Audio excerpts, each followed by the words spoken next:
લોકસભા ચૂંટણીના પરિણામો પહેલા શેરબજારમાં આજે આકર્ષક ઉછાળો જોવા મળ્યો છે। વૈશ્વિક શેરબજારો પણ પોઝિટિવ પરિબળો સાથે આગેકૂચ કરી રહ્યા છે, જેની અસર ભારતીય શેરબજાર પર જોવા મળી છે। સેન્સેક્સ 1100 પોઈન્ટથી વધુ અને નિફ્ટી 350 પોઈન્ટથી વધુ ઉછાળો નોંધાવી સર્વોચ્ચ સ્તરે પહોંચ્યા છે। સેન્સેક્સ 75,368.56 નું ઓલ ટાઈમ હાઈ લેવલ બનાવ્યા બાદ 1,116 પોઈન્ટના ઉછાળા સાથે 75,336.19 પર ટ્રેડ થઈ રહ્યો છે।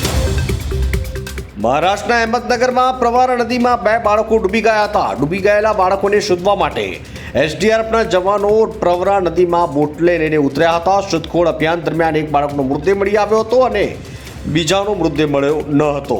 આ દરમિયાન જોરદાર વહેણને કારણે ડિઝાસ્ટર રિસ્પોન્સ ફોર્સની બોટ પોતે જ પાણીમાં ડૂબી ગઈ અને 3 જવાનના મૃત્યુ પામી જતા હડકંપ મચી ગયો। આ ઘટનામાં 2 જવાનો પણ ગુમ છે, જેમની શોધખોળ ચાલી રહી છે। લોકસભાની ચૂંટણીને લઈને ભાજપના સ્ટાર પ્રચારક પીએમ મોદી હાલ હરિયાણામાં સભા સંબોધન દરમિયાન પીએમ મોદીએ ટીએમસી અને કોંગ્રેસ પર પ્રહાર કરતા કહ્યું કે બંગાળમાં મુસલમાનોને રાતોરાત ઓબીસી સર્ટી આપી દીધા હતા। જે અનામત ઓબીસીને મળવી જોઈએ તે ઘૂસણખોરોમાં આપી દેવાયા હતા। પાછલા 10 વર્ષમાં મુસલમાનોને અપાયેલા ઓબીસી અનામત સર્ટી રદ કરી દીધા। હવે જુઓ કે કોર્ટ ન હોતી તો શું થતું। પરંતુ ઇન્ડી જમાતવાળાઓની માનસિકતા જુઓ। બંગાળની સીએમએ જાહેરાત કરી દીધી છે કે હાઈકોર્ટનો નિર્ણય નહીં માનીએ, તેઓ મુસલમાનોને અનામત આપીને જ રહેશે। ઉપલેટા શહેરમાં રાજકોટ રૂરલ એસઓજી પોલીસે રેડ કરી કપાસના બિયારણનો શંકાસ્પદ જથ્થો ઝડપી પાડ્યો છે। પોલીસને મળેલી બાતમીના આધારે ઉપલેટા શહેરના પરેશ વલ્લભભાઈ સેલારકાના ગોડાઉન પર રેડ કરીને પોલીસે 1,28,800ના શંકાસ્પદ કપાસના બિયારણના જથ્થાને કબજામાં લીધા છે અને શંકાસ્પદ કપાસના બિયારણના જથ્થા અંગે વધુ ઊંડાણપૂર્વક પૂછપરછ અને તપાસ શરૂ કરી છે। ભારતીય રિઝર્વ બેંકે નાણાકીય વર્ષ 2023-24 માટે કેન્દ્ર સરકારને 2.1 લાખ કરોડ રૂપિયાનું ડિવિડન્ડ આપવા જઈ રહી છે, જે નાણાકીય વર્ષ 2022-23ના ડિવિડન્ડથી આશરે 2 ગણા છે। આવામાં એક રીતે જોવા જઈએ તો સરકારની આવક પહેલા જ આ કેટેગરીમાં 2 ગણી થઈ ચૂકી છે। નાણાકીય વર્ષ 2023-24માં આરબીઆઈની કમાણી ડોલરના મજબૂત થવાને કારણે થઈ હતી।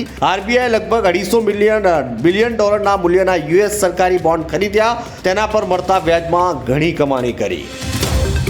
પશ્ચિમ બંગાળમાં નંદીગ્રામમાં બીજેપી ટીએમસી કાર્યકર્તાઓ વચ્ચે હિંસાના સમાચાર સામે આવ્યા છે। ભાજપે દાવો કર્યો છે કે બુધવારે રાત્રે નંદીગ્રામમાં તૃણમૂલ કોંગ્રેસના કાર્યકરો દ્વારા પાર્ટીના કાર્યકરો પર હુમલો કરવામાં આવ્યો હતો। બીજેપીએ કહ્યું કે નંદીગ્રામમાં હિંસામાં ઘાયલ એક કાર્યકરનું મૃત્યુ થયું છે, જ્યારે બાકીના હોસ્પિટલમાં દાખલ છે। જોકે ટીએમસીએ હિંસામાં કોઈ પણ સંડોવણીનો ઇનકાર કર્યો છે। પાર્ટીનું કહેવું છે કે બીજેપી કાર્યકર્તાઓ વચ્ચે ઝઘડો થયો હતો, જેના કારણે તેઓ એકબીજા સાથે અથડાયા હતા। રાજ્યમાં પડી રહેલ અતિશય ગરમીની વચ્ચે હવામાન વિભાગે ફરી એકવાર મોટી આગાહી કરી છે। હવામાન વિભાગની આગાહી મુજબ રાજ્યમાં ગરમીનો પ્રકોપ ચરમસીમાએ રહેશે। વિભાગ દ્વારા આગામી 4 દિવસ સુધી હીટ વેવની આગાહી કરવામાં આવી છે। હવામાન વિભાગ દ્વારા અમદાવાદ અને ગાંધીનગરમાં 2 દિવસ રેડ એલર્ટ આપવામાં આવ્યું છે। હવામાન વિભાગની આગાહી મુજબ આણંદ, બનાસકાંઠા, સાબરકાંઠા, પાટણ, મહેસાણા, સુરત, વલસાડ, ખેડા, પંચમહાલ, અરવલ્લી, અમરેલી, છોટાઉદેપુર, મોરબી, સુરેન્દ્રનગર, રાજકોટ વગેરે જિલ્લાઓમાં ઓરેન્જ એલર્ટ આપ્યું છે। મુખ્યમંત્રી ભૂપેન્દ્ર પટેલે ગુજરાતના 100 જેટલા વિદ્યાર્થીઓની કિર્ગિસ્તાનમાં સલામતી અને સુરક્ષા સુનિશ્ચિત કરવા મુખ્ય સચિવ શ્રી રાજકુમારને વિદેશ મંત્રાલય સાથે પરામર્શ કરવા સૂચના આપી છે। કિર્ગિસ્તાનમાં ભારતીય વિદ્યાર્થીઓ પર હુમલાઓ થવાની વધી રહેલી ઘટનાને પગલે ગુજરાતના સુરત શહેરના 100 જેટલા વિદ્યાર્થીઓના માતા પિતાએ તેમના સંતાનોની સુરક્ષા સલામતી માટે રજૂઆત કરી હતી। ત્યારે મુખ્યમંત્રી ભૂપેન્દ્ર પટેલે આ સંદર્ભમાં મુખ્ય સચિવ રાજકુમારને કિર્ગિસ્તાનમાં ફસાયેલા ગુજરાતના વિદ્યાર્થીઓની સલામતી માટે યોગ્ય સંકલન સાધવા જણાવ્યું છે। અમદાવાદ અને ગાંધીનગર સહિત સમગ્ર રાજ્યમાં છેલ્લા કેટલાક દિવસોથી કાળઝાળ ગરમી પડી રહી છે। ગરમીને કારણે બપોરે 12 વાગ્યાથી સાંજના 4 વાગ્યા સુધી કન્સ્ટ્રક્શન સાઇટ પર મજૂરો પાસે કામ ન કરાવવા માટે એએમસી દ્વારા પરિપત્ર જારી કરવામાં આવ્યો છે। જોકે એએમસીના પરિપત્રના એએમસી સ્ટેન્ડિંગ કમિટીના ચેરમેન દેવાંગ દાણીની ઓફિસ સામે ધજાગરા ઉડતા જોવા મળ્યા હતા। દેવાંગ દાણીની ઓફિસની સામે વસ્ત્રાપુર તળાવમાં બપોરે 3 વાગે પણ મજૂરો પાસે કાળી મજૂરી કરાવવામાં આવી રહી હોવાના દ્રશ્યો જોવા મળ્યા।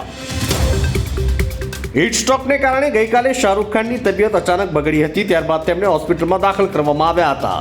જોકે હવે શાહરૂખ ખાનની તબિયત હવે ઘણી સારી છે, તેથી ચાહકોને પણ ચિંતા કરવાની જરૂર નથી। ડોક્ટર્સ આજે શાહરૂખ ખાનને ઘરે જવાની પરમિશન આપી દીધી છે। હાલમાં ગૌરી ખાન પણ શાહરૂખ સાથે જ છે। એક રિપોર્ટ પ્રમાણે શાહરૂખ ખાનના ખૂબ નજીકના મિત્રનું કહેવું છે કે વધારે ગરમીને કારણે આવું થયું છે। શાહરૂખને તાવ હતો, જેના કારણે તેને હોસ્પિટલ લઈ જવામાં આવ્યો હતો.